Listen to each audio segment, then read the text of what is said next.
Ladies and gentlemen, my name is Alex Thier. I'm the executive director here, and welcome to the Overseas Development Institute.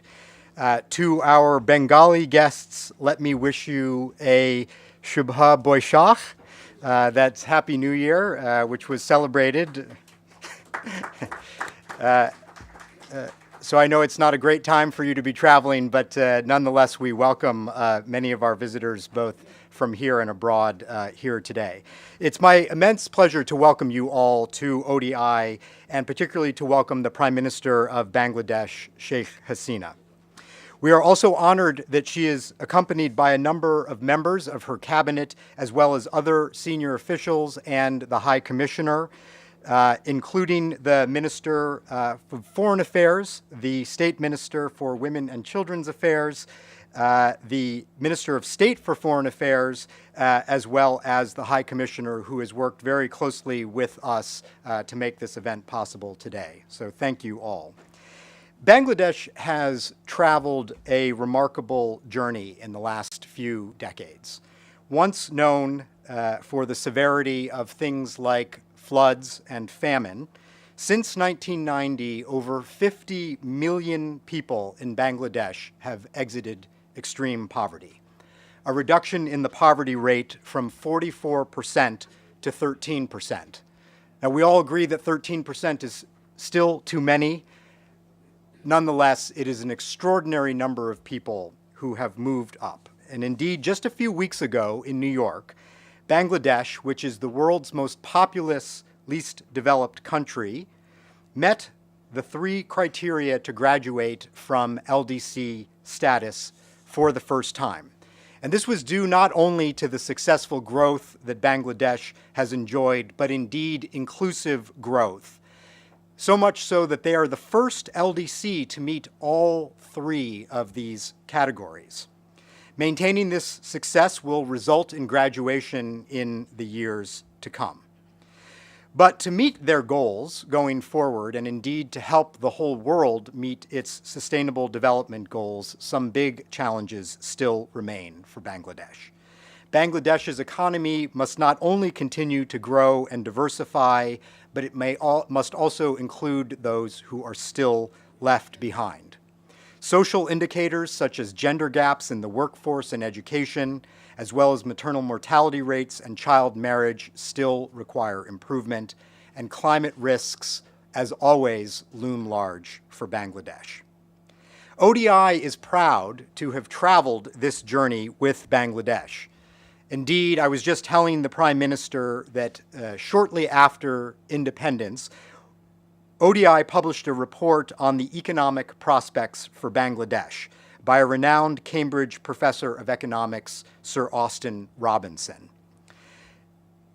Indeed, it asks about whether Bangladesh is going to be able to overcome its poverty now that it has gained independence, something that we will be talking more about today.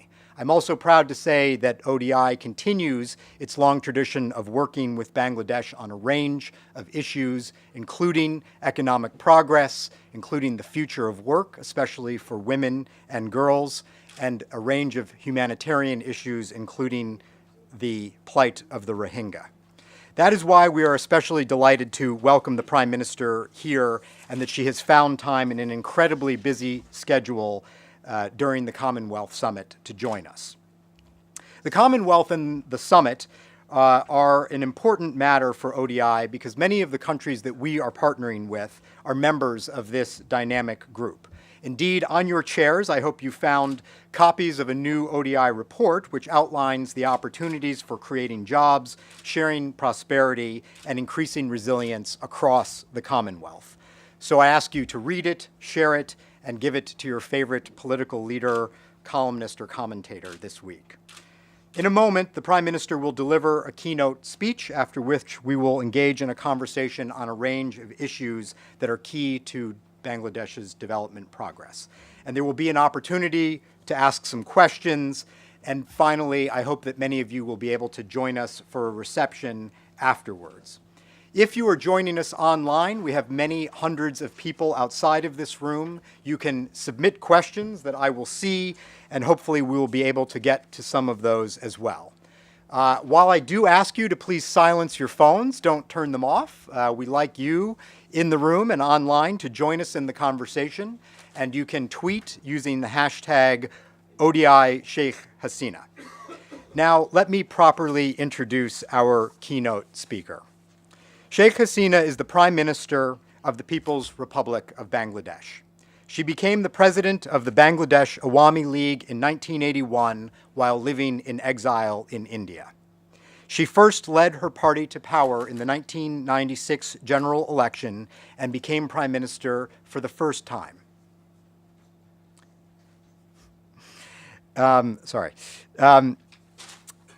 Her party also won victories in the 2008 and 2014 general election, and in January of 2014, she assumed the office of Prime Minister for the third time.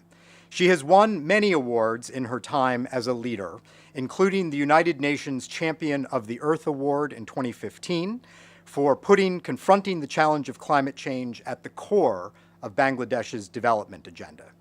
UNESCO also honored her with the Tree of Peace in recognition of her outstanding contribution to the promotion of women and girls' education in 2014. She is also the chairperson of the trust commemorating her father, Sheikh Mujibur Rahman, considered by many to be the father of Bangladesh. I would now like to welcome the Prime Minister to the stage.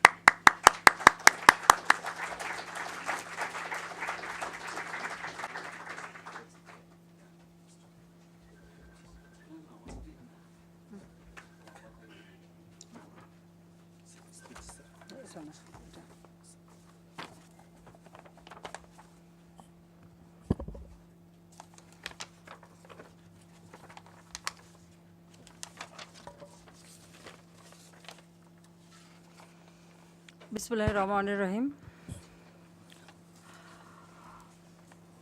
Well, Alex, thank you very much, and thank you, Mr. Thar, to allow me and giving me this opportunity to talk to you. And it's a really great opportunity to address this eminent gathering at the ODI. Excellency, honorable members of Parliament, distinguished audience, very good morning. Good afternoon to you all. Assalamu alaikum. It's a cloudy, so difficult to know. And I'm traveling from abroad, so you can understand. Well, good afternoon. I'm greatly encouraged by your interest in Bangladesh. Bangladesh achieved independence in 1971 after 9 months of bloody war fought under the leadership of the father of the nation, Bangabandhu, Sheikh Mujibur Rahman. 3 million people were martyred and 2 million women lost their innocence by Pakistani occupation forces. Soon after independence, Bangabandhu Sheikh Mujibur Rahman started rebuilding the war-ravaged country, but unfortunately, he, along with 18 family members, was brutally assassinated on 15th August 1975. I lost my mother, my 3 brothers. The younger one was only 10 years old, 2 sister-in-laws, and my uncle, auntie. That day, they attacked 3 houses. Our family members, almost everybody's house, the killer attacked and killed the family members. My younger sister and myself were abroad, so we survived. But 6 years I couldn't come back to my country. We were in exile. We lived just as a refugee.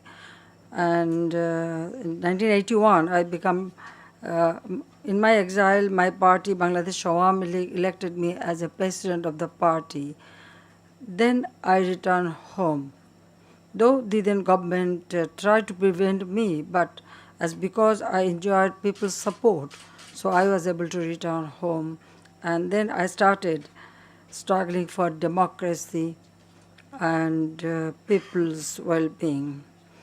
So, soon after the independence, as because my father got only 3.5 years to develop the country. It is a very short time for a country which was just a province of Pakistan, not a state, but he graduated this province as a state, as a country, and then he started, well, one part is recovering these war-ravaged countries, side by side, develop the people's well-being.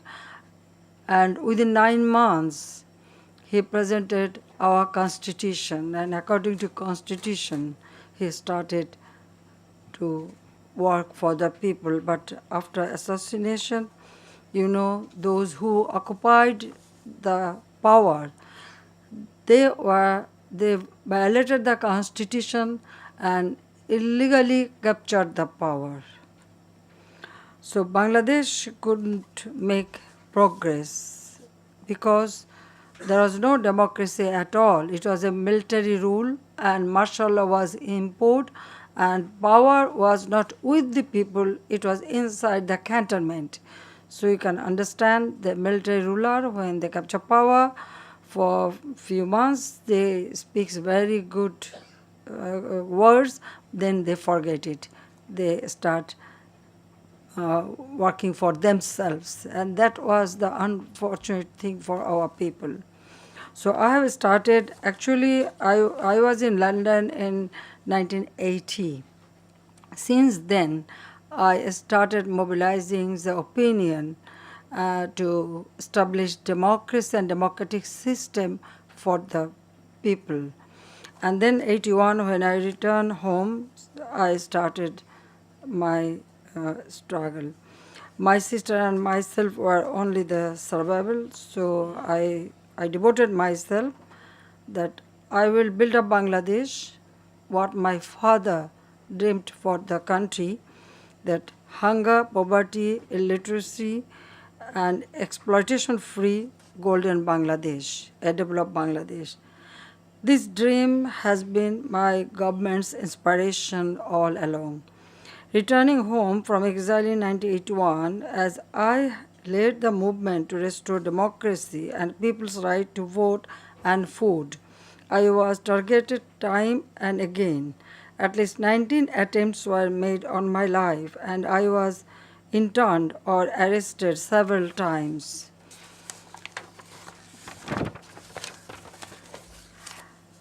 Distinguished audience, that was just to give you a very brief account of our struggle to make Bangladesh self-reliant. Following the term in office from 1996 to 2001, my party, Bangladesh Awami League, again assumed office in 2009. At that time, the country was struggling with several internal and external shocks: political anarchy, rise of extremism, natural disasters, commodity price hike, and a prolonged global recession. We charted our roadmap for future Bangladesh, Vision 2021, in our 2008 election manifesto. It foresees, among other things, that by 2021, the golden jubilee year of our independence, Bangladesh will become a middle-income country.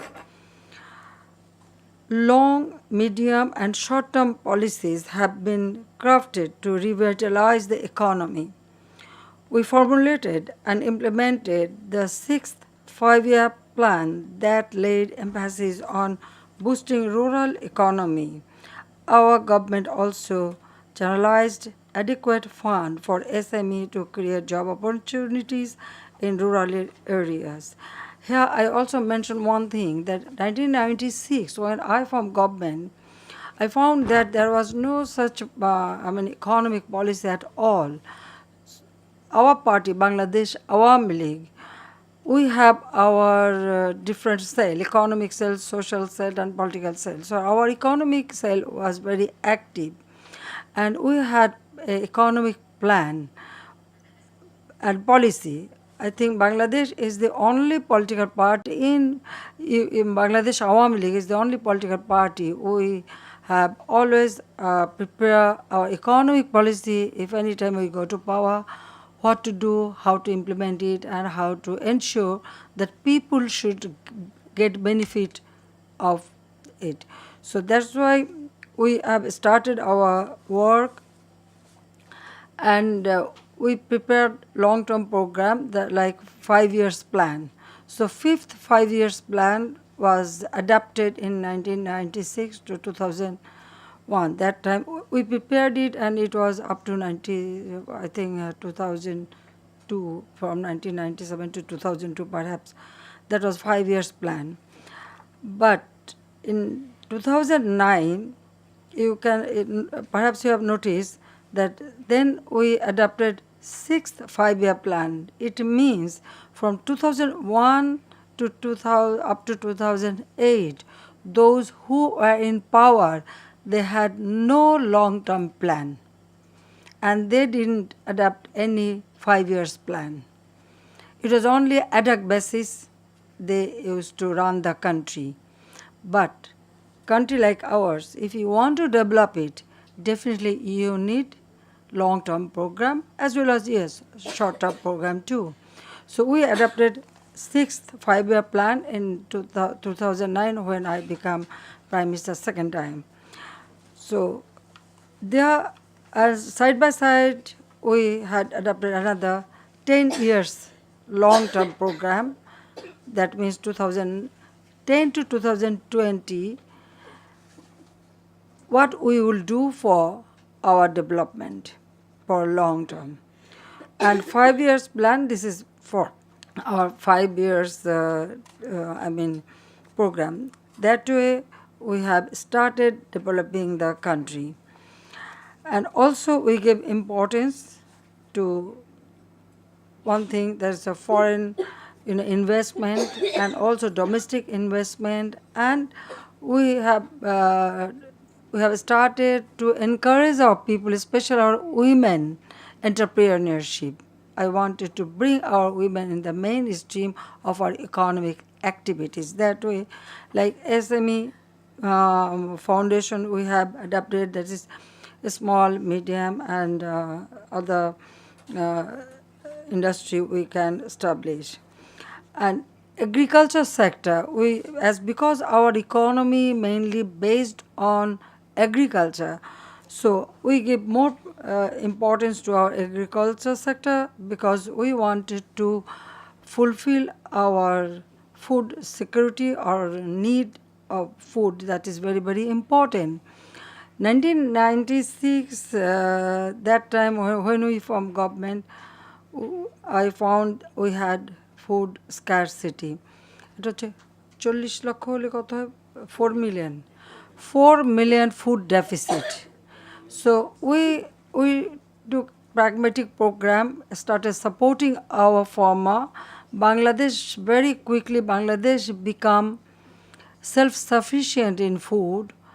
2001, when we left our government, because of 5 years tenure, that time also we had 26,000 metric ton rice in reserve. But 2009, when I formed government, again we found that Bangladesh become, food deficit country. That time it was 3 million metric ton food deficit. But now our food program, now Bangladesh is become a country self-reliant in food production. Our pragmatic and decisive policies paid dividends. We attained water-can food grain, fish, poultry, and vegetables production. It is not only food, side by side, we also need nutrition. So one thing that we want to ensure that our people get their food side by side the nutrition. So that's why we also give more importance, and now Bangladesh in a fish, the sweetwater fish, river fish, Bangladesh is almost self-sufficient. But poultry, vegetables production, everything now we can produce. On the fiscal front, focus was given on mobilization of domestic resources. Over 95% allocation of our national budget is made from domestic resources. Now we don't need to depend on other donation. We can do it ourselves. Our annual development project we can fulfill with our own resource, at least 90%, 95% we can do it. Private sector has been opened up to boost investment and thereby create job opportunities. We have undertaken several fast-track projects with foreign investments. 100 special economic zones are being set up across the country to attract foreign direct investment as well as domestic investment. 10 initiatives, mostly dealing with socio-economic emancipation of rural people, are being implemented under direct supervision of my office. We have introduced the concept of micro savings along with microcredit under one house, one farm project. The poor and marginal rural people are being made self-reliant using the credit in income-generating activities. Ladies and gentlemen, today we are one of the fastest growing economies in the world with optimistic outlook. Last year the growth rate was 7.28% and this year the projected growth is 7.65%. The GDP grew by 2.5 times to 250 billion US dollars in 2017 from 100 billion US dollar in 2009. Foreign currency reserve grew more than 9 times to over US dollar 33 billion thanks to our diaspora. Per capita income leaped from US 543 in 2006 to US dollar 1,752 this year. 2006 means when BNP was in power. That time our per capita income was only US dollar 543, and now our people, their per capita income is 1,752 US dollar. This year we achieved. In its review last month, the Committee on Development Policy (CDP) of UN ECOSOC found Bangladesh fulfilling its 3 eligibility criteria for graduation out of the LDC category. Bangladesh currently is the second largest RMG exporter in the world. Initiatives have been taken to make our garments factories compliant to safety and security standards. We have now 67 RMG factories with that means leadership in energy and environmental design certification. Top 7 environment-friendly garments and textiles factories of the world are in Bangladesh. Our pharmaceutical industries met 95% of local demand and export to more than 100 countries. Our shipbuilding industry exports ocean-going vessels to Scandinavian countries and Germany. Alongside frozen food, leather products, smart devices, IT services, jute and jute goods, toys, and many other have the potential of claiming greater share in global trade and investment. Since 2009, export earning increased 3 times to 34.67 billion US dollar. During December 2008 election, we rolled out our digital Bangladesh concept. We now have 136 million mobile phone users and 73 million of them use mobile data. 13 high-tech parks are being set up to boost $1 billion ICT industry. Bangladesh is also set to launch soon its first satellite, Bangabandhu 1. We have set up about 6,000 digital and 8,500 e-post centers across the country to cater 200 different government services to people. More than 18,000 community clinics and Union Health Center are providing Medicare services to mainly rural women and children. Energy is crucial to achieve high growth. In 2009, we inherited power production capacity of around 3,200 megawatts. Here I have another story also. 1996, when I became Prime Minister first time, our power generation was only 1,600 megawatt. Then for the first time, I opened up it for the private sector, and we passed a law and took initiative, and we increased our power generation about 4,300 megawatt. But when we left in 2001, that time we had 4,300 megawatt. But after election 2008, 2009, when I formed government, then we found that our generation reduced to 3,200 megawatt. I don't understand that if there is any government, they should increase more, because we have a plan and projects, but those who were in power, they didn't implement it. But then we have to take initiative. Now the capacity is increased by more than 5 times to 16,000. The capacity is actually 16,600 megawatt. So you can compare from 1,600 to 16,000 that we achieve. As because Bangladesh Awami League is in power, that's why it has been improved. 90% of households have been brought under electricity coverage. Our plan is within 2021, 100% houses will be lighted. Work on a 2,400 megawatt nuclear power plant along with several other big power plants is going on.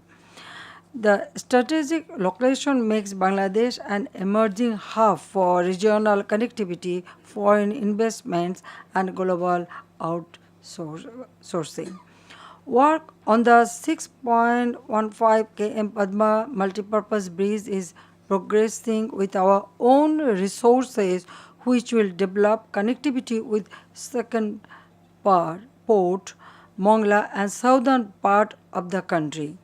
We are planning to build a deep sea port, while our third seaport in Paira has commenced operations. Work on the metro rail in capital Dhaka is also progressing. Bangladesh could be a gateway to a market of 3.9 billion people through regional integration. Multimodal transport networks are being built to promote trade and people-to-people contacts among Bangladesh, Bhutan, India, and Nepal, BBIN. We have taken an initiative to connect our two neighbors, India and China, through Bangladesh and Myanmar to revive the old Silk Road, Bay of Bengal multisectoral technical and economic cooperation BIMSTEC connects South Asia and ASEAN country. Distinguished guests, we have understand that investing in our vast human resources, particularly women and youth, would pay rich dividends. Nearly 20.3 million students, half of whom are girls, are brought under stipend and scholarship programs. Education of girls is public schools in free up to level 12. Free textbooks are being distributed among students up to secondary level since 2010. Some 362 million textbooks have been distributed this year alone. School meal program is introduced for more than 2.8 4 million children. 7% children are enrolled in schools. The female-male ratio in secondary school is now 53 to 47. Now, girls are more than boys. Now, we are taking initiative why boys are less than girl enrollment. But we'll cover it up soon, which was 35 to 65% in 2009. Literacy rate has been increased to 73% from 45% in last 9 years. Here also I have another story. In 1996, when I from government, I found that our literacy rate was only 45%. Then I took special program to increase our literacy rate as well as old education also. And with our initiative, that time we increased our literacy rate about 65.5%. But 2009, when I formed government, then again I found that that has been decreased to 44 to 45% again. So you can imagine those who were in power, they didn't take any initiative, or the project we started, they didn't fulfill it. So now we have increased about 73% because we have to start, which we had in 1996, 45%. Then again to 2009 from 49%, now it is 73%, but it will be more very soon. We are expanding vocational training facilities to equip our youth with future livelihood skills. Special emphasis has been given to unlock the potentials of physically challenged children and people. We are spending 2.3% of our GDP in 145 social safety nets programs. These programs, coupled with some pro-people policies, have brought down poverty from 41.5% in 2005 to 22% today. Women are our agents of change. We are providing special facilities to women entrepreneurs. They get collateral-free bank loan with only 5% service charge. They are entitled to 10% of the SME fund and 10% industrial plots. The 350-member Bangladesh Parliament has now 72 women MPs. 30% seats are reserved for women at local government bodies. Over 16,000 elected women are placing their voices at the local government bodies. Our foreign policy priority is to strengthen friendly relations, particularly with neighbors, aimed at flourishing trade, investment, and development cooperation. Distinguished audience, our successes are not to suggest that there are no challenges. We face the challenge of climate change, although we are the least polluter. Rise in sea level will induce displacement of millions. It is a shared responsibility of the global community to protect our planet, our biodiversity, and our climate. We are in the process of developing Bangladesh Delta Plan 2100 or the 2100 to mitigate and manage the climate change impacts. Bangladesh is following zero tolerance policy against terrorism and militancy, which of late became a global threat. Bangladesh is currently enduring the entire brunt of the recent exodus of persecuted Rohingya people from Rakhine state of Myanmar. The total number is now 1.1 million, larger than the total population of many countries. We have given them shelter on humanitarian grounds. I have personally visited them in the camps to see their plights. So did many world leaders. Bangladesh seeks a peaceful, sustainable, and early solution to this crisis. Distinguished audience, we need to build knowledge and innovation partnership for transforming technology. We have to ensure a better quality of life which cannot always be measured by the yardstick of per capita income. Therefore, we have drawn up our vision 2041 when Bangladesh will be a peaceful, prosperous, happy, and developed nation in the South Asia. I am confident that we shall fulfill that cherished dream of Bangabandhu Sheikh Mujib's golden Bangladesh in good time. I thank you all and thank you very much for your patience and listening to me. Khuda Hafiz, Jai Bangla, Jai Bangabandhu. May Bangladesh live forever. Long live UK Bangladesh friendship. Thank you.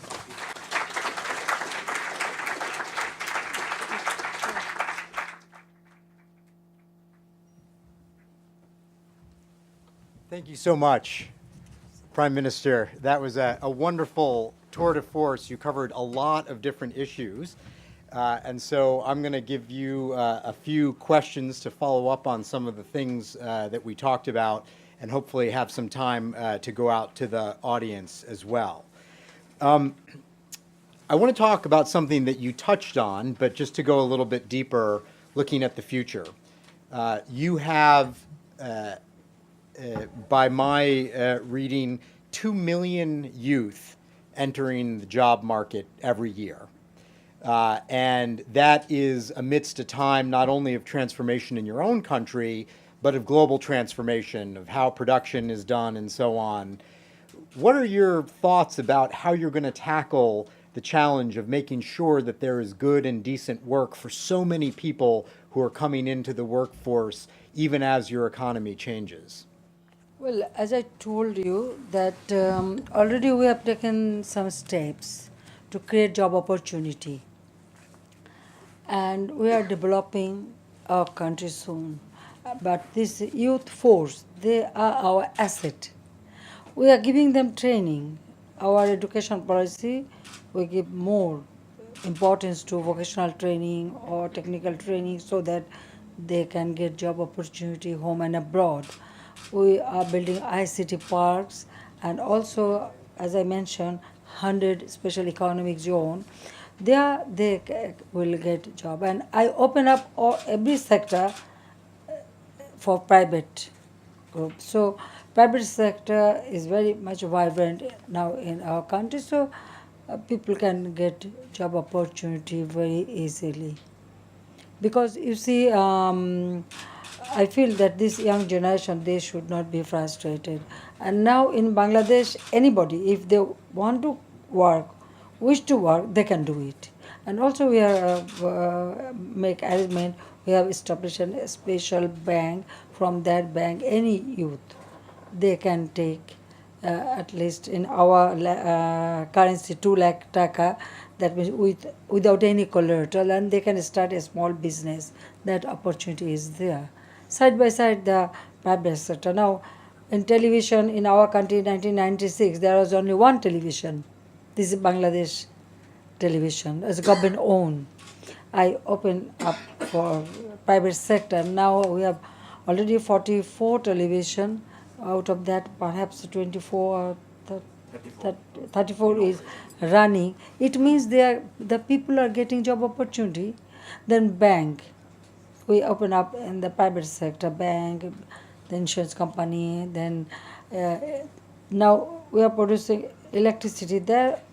That also actually was totally government owned. So during my first tenure, I opened it up for the private sector. That's why, if I could mention that, it take long time. I mean, every sector, government as well as the private sector, we open it up. And actually, my aim is to create job opportunity for our youth. So you talked about how Bangladesh is nearing self-sufficiency, which is wonderful. and that as your status changes, as your least developed country status changes, your relationship with countries, donors like the UK and others that have supported Bangladesh for many years will also change. It would be great to hear what is your message to both the donor governments as well as external private sector about how you want them to invest in Bangladesh's future? Well, now you can't say donors. We don't beg money. We take loan or investment. So we call development partners. I like to change this word because I don't want to beg. I don't want to ask for money just like this. No. Actually, we take loan and we repay that. Now, always, I always try that we should earn ourselves. We have our land, our manpower, so we should, we should be self-sufficient. And, our annual budget, we increase about 4 to 5 times. And now our development budget, mostly 90% or 95%, we implement it with our own money. And also we encourage people, different country. Actually, all the friendly country, they are coming to invest in Bangladesh. Bangladesh at present now very much attractive to the foreign investors and also the domestic investors. And also our now many Bengali, they are living abroad, they are also coming.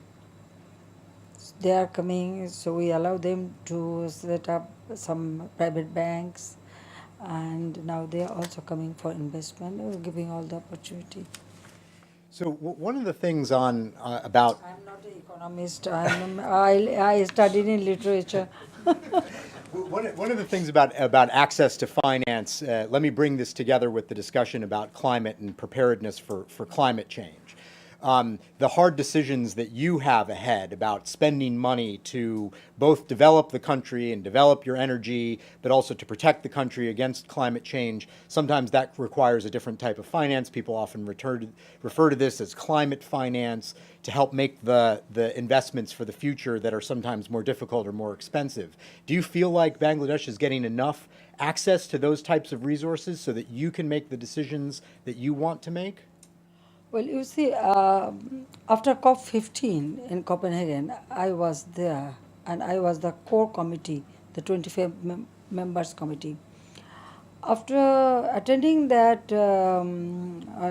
conference, then summit, I realized that we have to do something for ourselves. We should not just wait for anybody's assistance, so that when time will come, who will give us some opportunity and this and that. Then after coming back home, then I took initiative.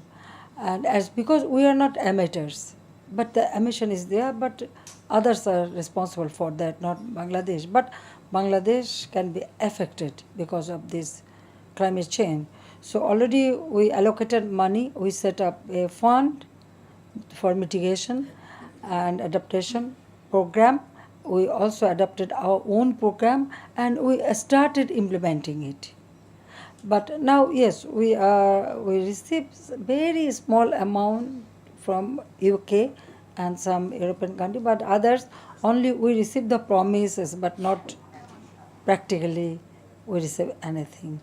But after the Paris conference and signing the agreement, I hope there is a good opportunity. But unfortunately, those who are very much eager for this climate change issue, like USA, suddenly, well, I don't want to mention, they just back up. I think you already did, so it's okay. So I was in Paris recently because President invited me, then we discussed this issue, what can be done. So except America now, the whole world is united to, for mitigation program.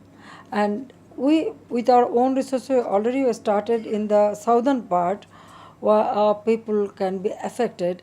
Now we have started building their houses so that it can, co-op with these natural calamities. They can live in a proper way, and we have started developing many others, and especially developing the green belt, plantation trees and everything, building embankment.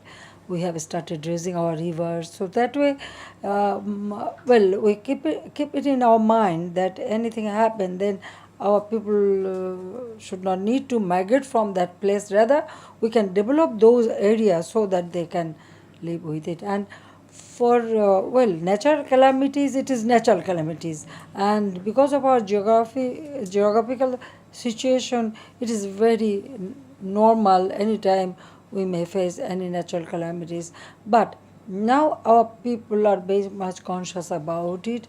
We trained our volunteers, about 45,000 volunteer we trained, so that anytime any climate, like sometimes storm, sometimes tidal bore, sometimes anything happen, then flood. So immediately now our people, we just I can tell you that we just train them, and the awareness what to do if anything happen, how to face it, how to cope it. Now they know. We are building multi-purpose cyclone shelter. Normal time it has been used for school or a hospital or office purpose, but during the natural calamities or any storm or any cyclone comes, we just bring all the people, give them shelter. Not only people, and also our cattle and all other pets, so that they can also get shelter. That way we are developing all those areas to face the calamity. Now Bangladesh people are very much expert in adapting this mitigation program. So it is going on. And Unfortunately, there are many places in the United States, like Louisiana, Florida, and Puerto Rico, that also share your problems. they so should have our people. maybe We you can collaborate with them, even if the federal government's not. You talked a lot about politics in your speech, and obviously we have a number of people outside who are interested in talking about politics as well. 10 years ago, you were in jail, and today one of your chief political rivals is in jail. And I'm interested to know whether you think that Bangladesh's development in the future is hindered by the tumultuous nature of Bangladeshi politics. What is your vision for how these things become less of a front page issue and more of the regular course of politics? For us, economic development is our priority. We want to develop our people's economic and social condition, and all our program, it is mainly based on the issue that in the rural level, or every development project, if you see, we started from rural area. We are working our job, but we know in Bangladesh, as you know, that 1971 we liberated the country.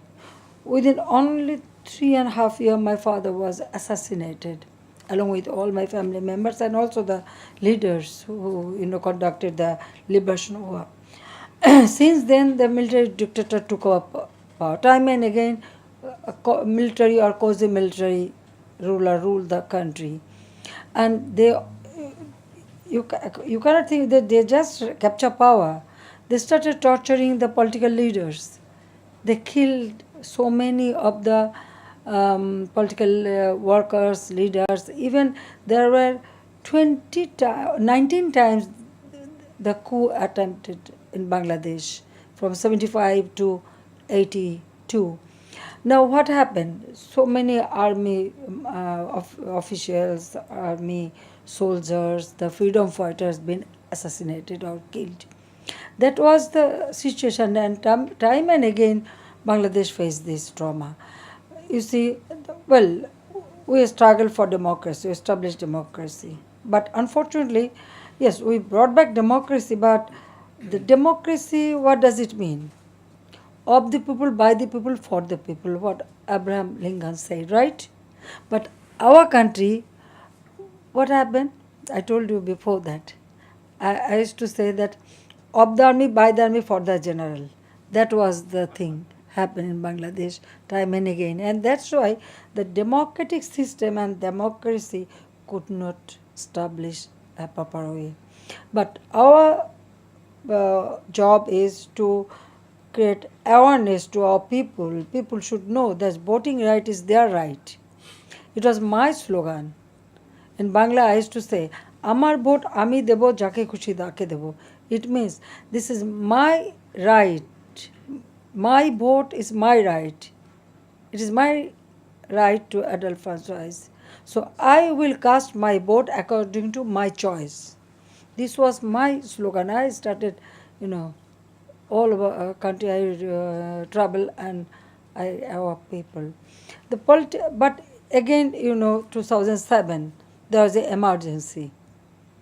Why? Because that time BNP was in power. They are not ready to give free fair election. They created such a situation, and that time, from 2006 to 2001 to 2006, Bangladesh become, corrupt country.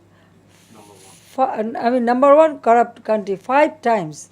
Now, Bangladesh is a country of, role model of development. At that time, what was our criteria? That is, Bangladesh was a country for number one corrupt country. Then the terrorist activist, and there were attempt on me, the grenade attack and all that. So that happened. And then emergency was imposed. And emergency means, you can understand. Again, overtly or covertly, you see, the military directly or indirectly, they capture power. And that nobody oppose it. I was the first one. I oppose it. If you notice, you can see that usually what happened when the emergency imposed or anybody capture power, they arrest immediate past government. But they didn't do it. They arrested me first, file cases against me. They try me so that I cannot participate in the election. But well, I enjoy people's support, so they couldn't keep their power long time. They had to give election. Now it's the fate of Bangladesh people, I must say. But now I think because people are we take initiative, they are educating, they understand, and because our government always work for people. Now our common people, they understand that only if Awami League is in power, then they can enjoy the development. Their life will be better life. They can get a better life. They can get food security. They can get job opportunity. They can get a better life. That they understand. But because the assassination, the coup, it was a very common phenomenon in Bangladesh. And well, as a politician, I know since my childhood, I have seen when my father raised his voice for the poor people, he was in jail. From time and again, this is our experience. Now, I know that power and jail is very near. But I don't care for that. I don't bother for that. I say, as long as I have power, I will work for my people. Because I want to ensure our people, it is not the elite group or the urban people, the grassroots people, the downtrodden people. I want to develop their livelihood.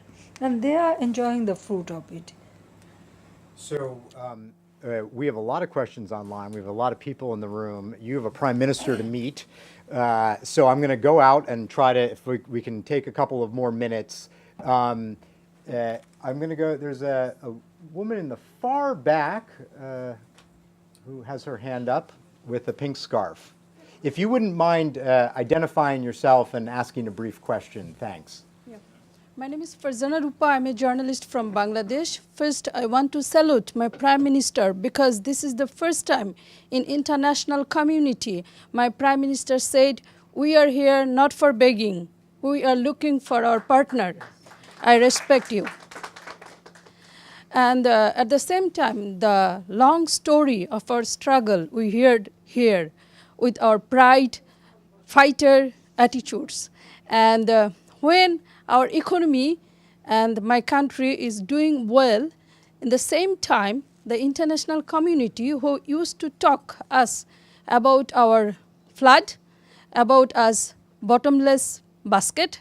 Now they are talking about one of the leader is in jail. And some people under the protection of UK, Honourable Prime Minister, I want to know your opinion about that. The people who are convicted in my country for their corruption, for attempting killing you and many other people, they are now under shelter here, doing many rumor, bad things, bad campaign about Bangladesh. Do you have any plan to take back these fugitive people and bring them under justice, Okay, so to take forward my country? Thank you. Thanks for the question. So let's go to that, but let me widen it slightly. So it's about people here in the UK, but I think it's important. UK is a free country. Yeah, I think it's, Anybody can take shelter or refuse. That's true, but the crime that person committed, and already he is convicted. And I don't understand how UK enjoy keeping a convicted person. So it is better you can ask this question to the UK people. But definitely, as because he is accused by court, well, our it is a judicial verdict. So definitely we are eager to take him back. Definitely, and he should face the court. But well, we are talking to it, talking to our British government about it, and definitely one day we will take him back. I want to make sure that we get in a question about the Rohingya crisis before you go. You mentioned the 1.1 million people is obviously an extraordinary thing. This is first and foremost, it's a political problem, right? These people are being forced out of their country and being told that they don't in fact belong to that country. So I want to ask you two questions. First of all, it's going to be very hard to move all of those people quickly anywhere. So what are the prospects for those people who are going to be there for some time? Do they have economic prospects in Bangladesh? How are you thinking about this so that they don't just spend their lives in camps not being productive? But also, how are you dealing with your neighbor? I mean, this is a political challenge, and surely your ability to deal with the government of Myanmar in dealing with this long-term challenge is critical. Well, you see, as we know very well what is the problem, and as because I told you that on a humanitarian ground we allow them to stay our country, and I thanks to the international community, everybody is supporting Bangladesh government and as well as the refugees, the Myanmar people from Myanmar who take shelter in our country. But we have started discussion with Myanmar and we signed agreement with them. They are ready to take them back, but unfortunately they are not taking any initiative. That is the problem. But as because Myanmar is our just next door neighbor, our foreign policy is very clear: friendship to all, malice to none. So with friendly gesture, we are discussing with them. Recently, Myanmar minister visited Bangladesh. Our minister visited Bangladesh. Our foreign minister, he himself visited Myanmar. Then our home minister visited Myanmar. And also our foreign ministry, they took an initiative that all the neighboring country, like which Myanmar has border, 5 countries like China, India, Bangladesh, Thailand and Laos. So with all of them we discuss, our foreign minister discuss with them to what to do. And now when we discuss, Myanmar sure they are eager to take them back, but in practical they don't. And that's why we need more pressure on Myanmar. The international community should put more pressure on them so that they immediately take back their own people and also give their security and ensure their livelihood. Now we have make arrangements, and also we are developing a place where they can live in a better way. Because here, where they are living now, the monsoon season is coming up. There can be land erosion, any accident may take place, and the camp is a very unhealthy. But we are giving medication, we are giving all kind of support, the food, clothing, everything we are providing, but it's not possible to live there. They are human being, and that's why we have started building some houses, cyclone shelter, embankment, and everything, developing that area, so that they can go there, and if they wish, they can do some livelihood work, so that they can earn some money. And One of the very specific questions online from Kathy Smith at SOAS is, what are you doing to impact or limit the impact of the monsoon rains in Cox's Bazar? Is that going to require moving a lot of people, or is there support that's needed for that? the island I am developing, our Navy is working on it, and from our Prime Minister office, we are directly looking into it. I hope that within few months, some places will be built up, at least 100,000 people we can accommodate. So those who are in the vulnerable place, we can shift them there, so that no accident can take place. But what else we can do? I'm getting the signal. Sorry. I'm on a very tight deadline. Sorry. I'm going to have to recognize we only have. Prime Minister, what Excuse do you me. say to Excuse me. international NGOs who accuse Excuse your me. regime of I'm- suppressing I'm human sorry. rights? That's a grave Can, concern. we're, What do you we, say to I would really ask you to respect. You're not taking questions from I've press. taken one question so far. I No, only no, have please, time. please. The Prime Minister has to go. We have So you're one. both- you're We have refusing- you're we have refusing to one. answer that question, Prime Minister? Well, she I'm sure you can can answer she that can respond. I question. have a woman in the But you're back refusing here. to let us ask the question. I'm That's what's I'm happening. just respecting. If you turn around and be respectful, there are a lot of people behind you who are also waiting to ask a question. There's a woman in red who I will recognize for a question. Would you like to turn around, sir? See the rest Please look. I There's. take You're your not word for it. alone. You're I not think- alone. I'm glad you're here, but you're not alone. You didn't let our producer attend. Hi, Prime Minister. I'm a reporter with Reuters. I had two follow-up questions.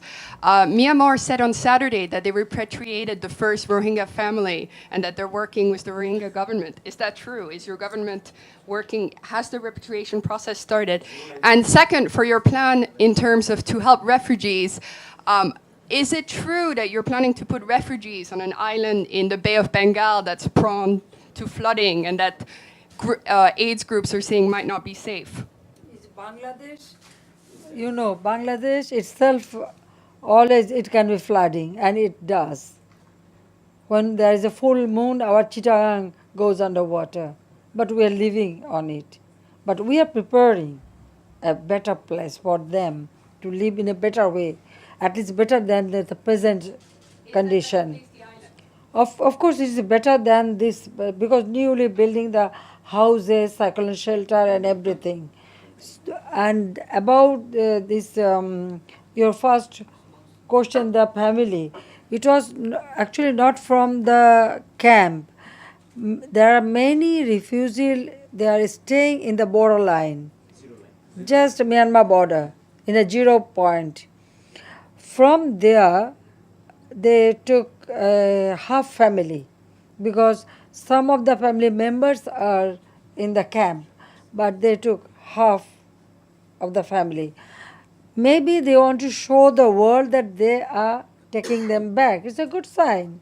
If they want, then why one family? Already we have submitted 8,000 families' name, but still they haven't taken them back. But because now they want to show, it's good, they should start it. That's my point. And look, they are in our country, our responsibility. I cannot push them to Bay of Bengal, no. But Bangladesh is situated on the Bay of Bengal, bank of Bay of Bengal, right? So, Madam Prime Minister, we've already kept you well past the time that you had allotted. We really appreciate you coming and being willing to talk with us today and answer questions. We look forward to hearing more from you in the future and to continuing to cooperate with you. Thanks, everybody, and please, I want to give a special thanks to the staff who have helped to put this event together, and I ask you two things. Please remain seated while the Prime Minister leaves, and then we invite you to join us and several of her team in a reception afterwards. So thank you again.